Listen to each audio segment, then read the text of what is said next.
mtazamaji, karibu katika kipindi cha Kilimo Ajira Yangu, kipindi ambacho kinaeleza fursa na faida za kilimo. Wiki hii tunaangalia mazao ya mizizi, yaani mihogo na viazi. Tuanze kuangalia ukulima wa zao la muhogo. Muhogo ni miongoni mwa mazao makuu ya chakula nchini Tanzania. Inakadiriwa tani milioni 5 za muhogo mbichi zinazalishwa hapa nchini kila mwaka.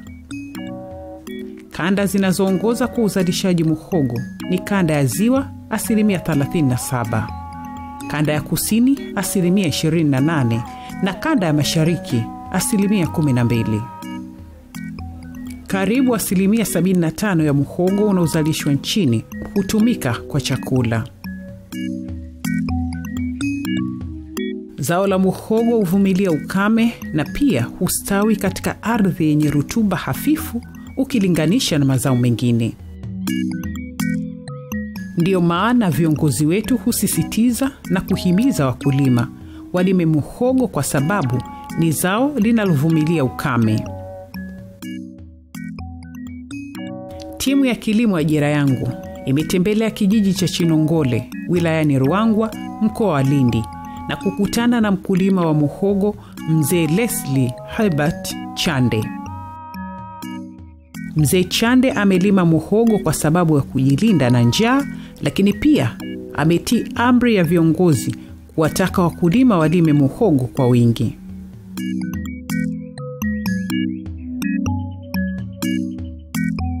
Na nimeamua kulima muhogo kwa sababu mbili. Moja, muhogo unaziba nafasi ya hali mbaya ya hewa. Lakini pia ni agizo la rais. Rais aliagiza kwamba watu walime muhogo, maana yake kwamba kutotii agizo la rais ni kutokuwa na adabu. Kwa hiyo mimi moja kati ya vitu ambavyo nimevifanya ni kumtii rais. Lakini pia nimetii hali ya hewa kwamba nikilima muhogo unaweza ukaziba nafasi nisiwe na njaa. Huwa silimi kwa mfululizo. Huwa nalima naacha mwaka huu na kuja kulima mwaka mwingine. Kwa hiyo na miaka 3 nimeacha kulima muhogo. Mwaka huu nimeamua kulima muhogo. Baada ya kuona pia hali ya hewa ile, Disemba hapakuwa kuna mvua. Watu tulitegemea Christmas kutakuwa na mvua, hapakuwa na mvua. Januari yote hapakuwa na mvua. Nikaona hapa sasa ni lazima nijikite katika kutafuta mbegu ya muhogo ili nipande. Ingawa shamba lilishatibua tayari. Unaweza kuvuna hata tani 2. Hata tani 2 kwa sababu muhogo, kama muhogo na umepanda hizo pisi 1400, ni muhogo mwingi sana. Sio kwamba unatoa kijiti tu peke yake, unatoa vitu ambavyo vimeshazaa chini. Unajua kuna kipindi kirefu kulikuwepo na tatizo moja la cassava mealbug. Huu ni ugonjwa ambao ulikuwa unakamata vijiti, unafyonza, wadudu wanafyonza hivyo vijiti hivyo. Na wale walikuwa wanaonekana kama watu wana macho kabisa, vichwa na nini na nini. Kwa hiyo ilikuwa ni tatizo mpaka muhogo ukiingia ile utoe uchome. Lakini kwa sasa hakuna tatizo la aina lolote.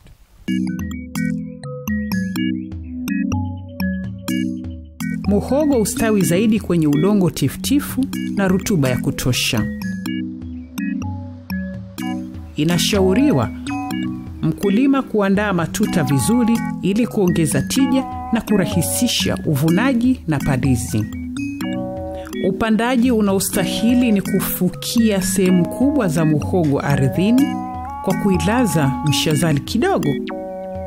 Shindilia udongo kando ya pingili ili ijishike vizuri ardhini. Richard Agelo Bendera ni afisa mazao wa wilaya ya Ruangwa na anaeleza njia bora ya kupanda muhogo na jinsi ya kupambana na wadudu waharibifu.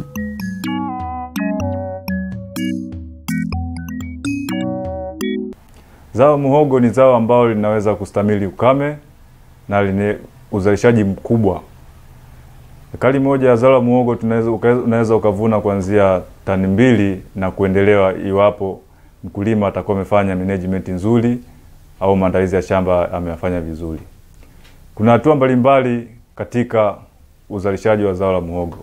Hatua ya kwanza tunaita field preparation, maandalizi ya shamba. Katika maandalizi ya shamba, kama shamba ni jipya, basi utakata miti yote, utasafisha shamba yaliyopo katika eneo la shamba lako, kisha utalitibua vizuri kama udongo ni mgumu. Baada ya kutibua vizuri, utaanza kuandaa mbegu. Kuna aina mbalimbali za mbegu ambazo zinafanya vizuri katika ukanda wetu sisi wa kusini, ambao kuna mbegu aina ya Kiroba. Kiroba ni mbegu moja nzuri sana ambayo inakomaa kwa muda mfupi. Ndani ya miezi 9 muhogo unakuwa ni mkubwa na mashina machache yanaweza kujaza kiroba kizima. Katika aina nyingine ya muhogo ambao una perform vizuri au unafanya vizuri katika ukanda wetu wa kusini, kuna muhogo aina ya Kigoma Red. Kuna aina nyingine mbegu za kienyeji pia zinafanya vizuri. Kuna Sheria. Sheria nayo inafanya vizuri katika ukanda wetu wa kusini, na ni muhogo baridi ambao unafaa kwa chakula vile na hata kwa unga. Hatua ya awali utaka kuanza kupanda. Baada ya kusafisha shamba lako, unanunua mbegu, kwamba mzigo mmoja wa mbegu una fito usopungua 50. Kwa hiyo kwa ekari moja utahitaji mizigo 16, ambayo kwa kila mti mmoja utaukata vipande visopungua 5. Kwa hiyo kwa ekari moja utapata pisi zile zisopungua 1400. Kwa hiyo hatua au nafasi za upandaji wa zao hili la muhogo ni mita 1 kwa mita 1. Shimo na shimo mita 1. Mstari na mstari mita 1. Muda gani tunaweza kukapanda zao hili? Kwa msimu, kwa ukanda wetu si wa kusini, hususani wilaya yetu ya Ruangwa, tunaanza kupata mvua kuanzia mwezi wa 11, 12, wa kwanza, wa pili, wa tatu, unaweza ukapanda zao hili. Kwa hiyo katika hatua za upandaji utachukua kipisi chako cha muhogo. Macho ya muhogo katika kila kipisi, kile kipengele, kuna macho inatakiwa, jicho lile ya muhogo linatakiwa liangalie juu, lisiangalie chini. Kwa hiyo katika upandaji wako umechimba shimo zuri, umejaza kimchanga, umejazia, unachomeka muhogo wako pale. Mvua zikinyesha, zikienda kunyesha, muhogo wako utachipua vizuri na utaperform vizuri katika ukuaji, kwa sababu zao hili huwa alishambulii sana na magonjwa, ila kuna baadhi ya wadudu ambao wanashambulia zao hili. Kuna mdudu aina ya mealybug. Hawa mealybug wana tabia ya kushambulia ncha au ncha ya jani, kisha wanatengeneza utandu fulani kama mweupe na kusababisha yale majani kukunjamana hivi. Sasa kikunjamana yanasababisha muhogo wako haukui sana, unakuwa mfupi tu kawaida, na vipingili zake inakuwa ni chache, na kusababisha hata usafirishaji wa chakula kwenye mmea unakuwa ni mdogo. Lakini katika hatua ya kupambana na huu mdudu huyu, hatua ya kwanza ambayo ni ya kawaida ambayo kila mkulima anaweza kufanya, natakiwa kwanza usafi wa shamba zingatie. Usafi wa shamba. Pili, anaweza akatumia viuatilifu ambavyo vinaweza kuua yule mdudu. Kuna viuatilifu vya aina nyingi sana ambazo zinaweza kumwangamiza mdudu. Kuna viuatilifu aina za bamethilini, kuna viuatilifu vya duduol na kareti, tunaweza kumwangamiza mdudu huyo. Kuna mdudu mwingine aina ya panzi. Kwa watu ambao sisi ambao tulishawahi kuishi mikoa ya Tanga, kuna mdudu wa Kisambaa anamuita ngeda, ila wengi wanafahamu kama panzi. Lakini ninaposema ngeda, kwa baadhi ya mikoa ya kusini wanaweza kufahamu, ila mikoa ya Tanga pia kufahamu. Ni panzi ambaye ana rangi kama ya njano njano fulani hivi, anapenda kushambulia sana zao hili la nanilio. Kwa hiyo utatumia viuatilifu vya maji kumwangamiza mdudu huyu. Kwa hiyo bamethilini, kareti zinaweza kumwangamiza mdudu huyu. Kwa hiyo baada ya muhogo wako kupanda, unatakiwa uzingatie swala la palizi. Baada ya siku 14 kupanda, hakikisha unafanya palizi yako ya kwanza vizuri kwa kurudishia udongo ile shina lako la muhogo lo upanda, na kuacha shamba lako liwe safi ili kupunguza maambukizi na vimelea vya magonjwa mbalimbali na uwepo wa wadudu na vichaka. Baada ya muhogo wako kufikisha zaidi ya miezi mitatu miwili, unaweza miezi mmoja au miwili, unaweza ukafanya palizi tena ya pili. Kisha fanya palizi ya pili, muhogo wako utakuwa tayari ushakuwa mkubwa na tayari ushaanza kutengeneza kama canopy fulani na kuweza kuzuia kutengeneza kivuli fulani ambacho haiwezi kuzuia, ambayo inaweza kusaidia kuzuia manyasi ambayo zinaweza kuota chini. Kwa hivyo unaweza kusafisha shamba lako waweza kwa kufyeka au la. Kwa hiyo baada ya miezi yako 9 na kuendelea, muhogo aina ya kiroba mkulima anaweza kuvuna. Awali utakaozingatie aina ya mbegu, na unapochukua mbegu hakikisha hilo shamba unaochukua halina maambukizi na halina mashambulizi yoyote. Itakusaidia wewe mkulima kukupa tija na uzalishaji.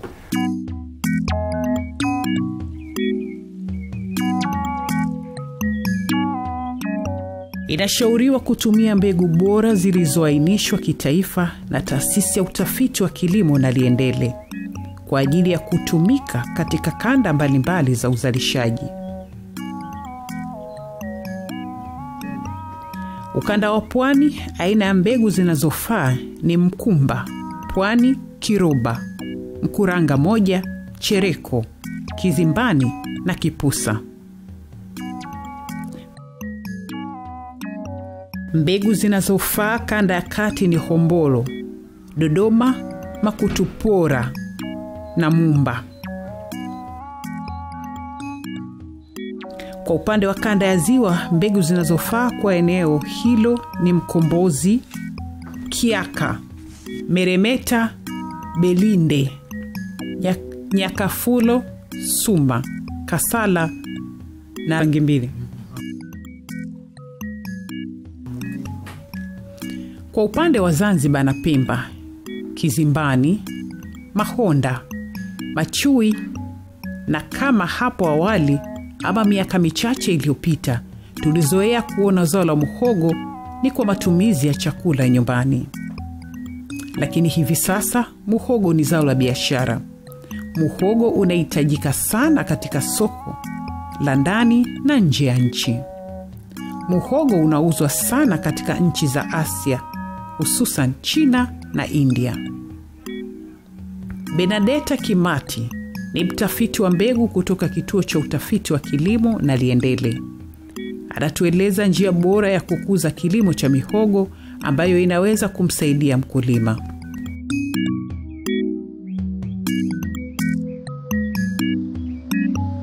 Katika utafiti huu, lengo ni kupata mbegu bora za muhogo ambazo zina uwezo wa kuzaa sana, zenye ukinzani wa magonjwa na wadudu, lakini pia zinazohimili ukame.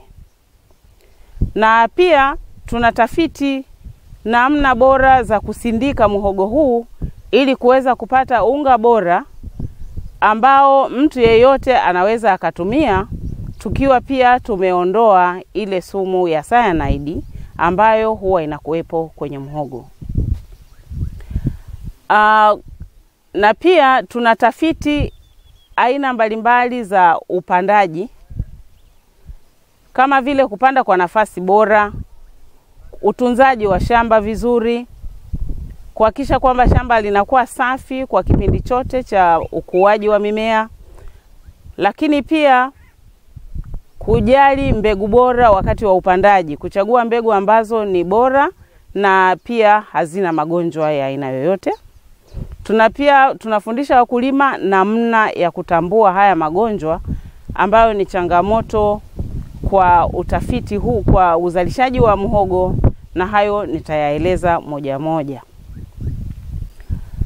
Kwa upande wa changamoto za muhogo, muhogo una changamoto kuu mbili. Kwanza tuna magonjwa. Magonjwa haya, ugonjwa wa kwanza ni ugonjwa wa michirizi ya kahawia.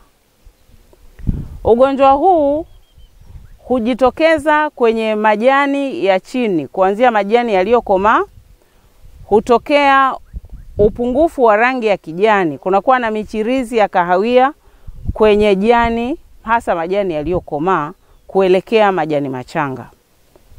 Lakini ugonjwa huu huweza pia kukutwa kwenye mmea wenyewe, kwenye lile shina. Na linaweza kuwa kusababisha jani likakauka kabisa, tawi likakauka, ambayo tunaita dieback. Lakini ukiung'oa huu muhogo ukisha komaa, unaweza ukakuta saizi ya muhogo ni kubwa, lakini ukikata ndani muhogo huu unakuwa umeoza, lakini uozo wake sio ule laini, ni muhogo ambao unakuwa una rangi ya kahawia ngumu. Kwa hiyo inasababisha hasara ya 25% mpaka 100. Inategemea umetunza hili shamba kwa kiasi gani. Kama umeweza kudhibiti magonjwa haya, ugonjwa huu wa michirizi kahawia, unaweza usipate hii hasara. Lakini usipodhibiti, kwa sababu unasababishwa na virusi, huna namna ya kutibu. Kwa hiyo una namna ya kufanya ni kupanda mbegu kinzani, lakini pia kung'oa mimea ambayo imeugua ndani ya mwezi mmoja tu baada ya kupanda, na ile unayoing'oa ambayo imeugua unaichimbia shimo, unafukia au unachoma moto. Na tunafanya hivi kwa nini? Tunafanya hivi ili kuzuia usambazaji wa ugonjwa huu kutoka kwenye mmea uliougua kwenda kwenye mmea ambao ni mzima, ambao huwa unasambazwa na nzi weupe ambao tunawaita white fly kwa lugha ya kitaalamu. Changamoto ya pili ni ugonjwa wa batobato ambao pia unaathiri majani, huwa yanajikunja, yanakuwa kama yana ukoma, na huu pia ni ugonjwa ambao unasababishwa na virusi. Sasa majani yanapojikunja ni kwamba yanakuwa yanapunguza, huu ni kwamba mmea huu umeanza tu kuugua, yanapojikunja na yanakuwa na rangi ya nyeupe au njano, inazuia uchakataji wa chakula kwenye mmea ambao siku zile tukisoma tulikuwa tunaita photosynthesis. Kwa hiyo uchakataji wa chakula kwenye mmea, jani linatakiwa liwe zuri, la kijani, lenye afya safi. Kama linakuwa na rangi ya nyeupe kahawia, maana yake ni kwamba unakuwa umepunguza uzalishaji. Kwa hiyo hapa utakapovuna muhogo wako, hauna alama yoyote ile mbaya. Muhogo ni mweupe vizuri, lakini unaweza kupata tu mizizi au mihogo vyembamba sana vidogo. Kwa hiyo inapunguza uzalishaji kwa 1% kubwa. Hivyo ni vizuri pia kudhibiti ugonjwa huu kwa kutumia mbegu bora ambazo zina ukinzani, lakini pia kutumia mbegu ambazo hazina dalili yoyote ya ugonjwa. Na mbegu tulizonazo ambazo zinatumika kwa ukanda huu wa kusini na ukanda wa pwani, ziko mbegu 8. Tuna mbegu inaitwa Kiroba, kuna mbegu inaitwa Kizimbani, tuna mbegu inaitwa Mkumba, tuna mbegu inaitwa Pwani, kuna mbegu inaitwa Dodoma, lakini hii inafaa kwa upande wa kanda ya kati, lakini tumeizalisha na Liendele, lakini pia kwa kushirikiana na watu wa kule. Lakini pia tuna mbegu inaitwa Dodoma yenyewe. Kwa hiyo unakuta tuna mbegu nyingi ambazo zinafaa na zina ukinzani wa magonjwa haya. Na namna gani sasa tumefanya mpaka sasa? Tumekwisha kuwa na hizo mbegu ambazo ni bora, lakini pia tunaendelea na utafiti kwa ajili ya mbegu nyingine ambazo ni bora tena, ambazo mkulima sasa anakuwa na nafasi ya kuchagua.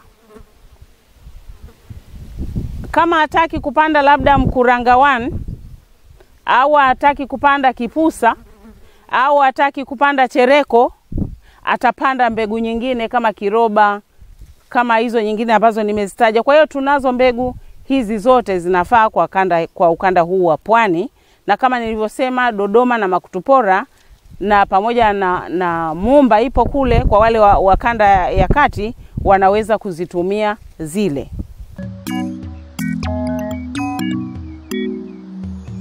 Kipindi hiki kilifika katika kijiji cha Mbawala mkoani Mtwara na kukutana na mkulima wa muhogo Bwana Salum na Kudabi, ambaye anaeleza jinsi alivyonufaika na kilimo cha muhogo baada ya kupata elimu kutoka kwa watafiti wa kilimo kituo cha Naliendele.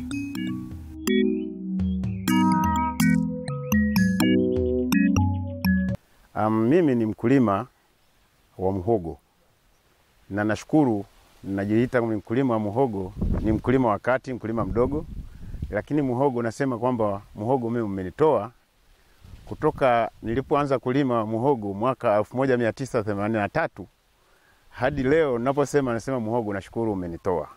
Nilianza kulima kilimo changu cha muhogo kwa kilimo tu cha kwetu wa Makonde tunaita Chinampwa Chaka. Hicho tulikuwa tunalima tu. Kwa hiyo hicho sasa nilipoona Chinampwa Chaka mimi kinaniwekea usiku. Ninashukuru baada ya kuwasiliana na watu wa utafiti Naliendele na watu wa halmashauri. Pale mimi nilipewa kielimu cha kuhusu zao la muhogo na kuniambia muhogo unalipa pia ni kiboko cha njaa.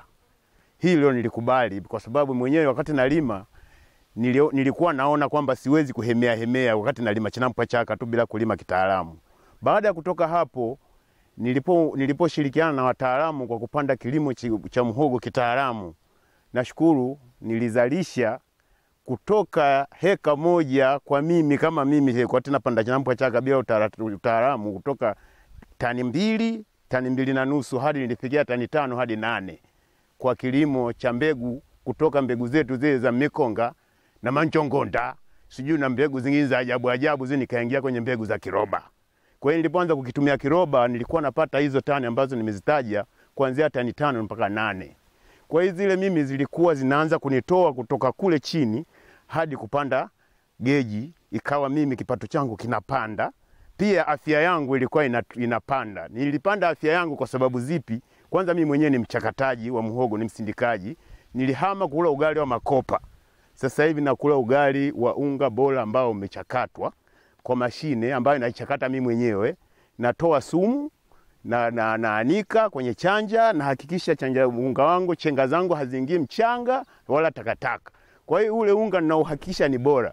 Pia unga wangu nimekubali kwamba ni bora ninapofika kwenye maonyesho 8. Unga wangu unaisha kabla ya tarehe zinapofika. Kwa maana unga wangu unakuwa bora. Muhogo mimi umenitoa kama nilivyoongea kwamba nilimetoka kutoka kwenye uzalishaji wa kupanda kiasili mpaka kufikia hapo. Baada ya kuwasiliana na watu kushirikiana na watu wa Naliendele, walinipatia mbegu ya Kiroba ambayo sasa hivi ndio nazalisha hiyo. Mimi hapa ni mkulima, pia ni mzalishaji mbegu kupitia mradi wa Meda. Nao wao ndo kuna wakulima ambao kuna vikundi pia ni wakulima tunachaguliwa kuzalisha mbegu bora za muhogo. Kwa hiyo mimi hapa ni mzalishaji wa mbegu bora za muhogo, pia ni mkulima wa mbegu wa muhogo. Kwa hiyo muhogo mimi umenitoa kutoka pale mpaka kufikia hapa nilipo. Hata ukiangalia afya yangu ni tofauti ilivyokaa nyuma. Kwa sasa hivi ni afya yangu ipo bora kwa sababu nakula unga wa muhogo ambao umechakatwa, umetolewa kila kitu, na pia napata pesa kupitia kuuza mbegu za muhogo, pia kuuza chenga na unga bora wa muhogo. Kwa sababu hapa sasa hivi hata huo unga bora wa muhogo ninaweza nikakutengezea keki, biskuti, kababu, mikate, na vitu ambavyo vile vyote ambavyo vinazalishwa na ngano, mimi nazalisha kupitia unga wa muhogo. Elimu hii nashukuru imepitia kwa watu wa halmashauri ambao wao walitupa elimu hii kupitia kwa mamalishe. Halmashauri yeye ndo alitupa hiyo elimu, na sasa hivi sisi tunatusaidia kuweza kutengeneza hivyo vitu, na vinafaa na tunaviona vinatusaidia na vitamu.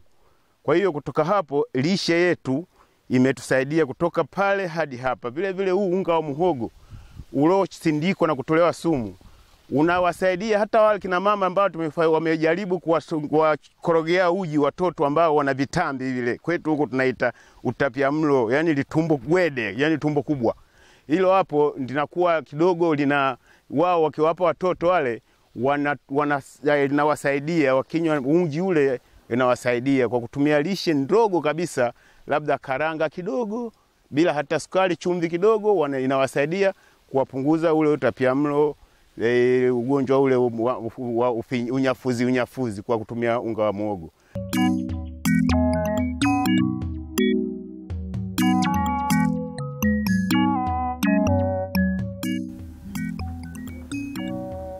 Mtazamaji, wiki hii tumeangalia kilimo cha zao la muhogo.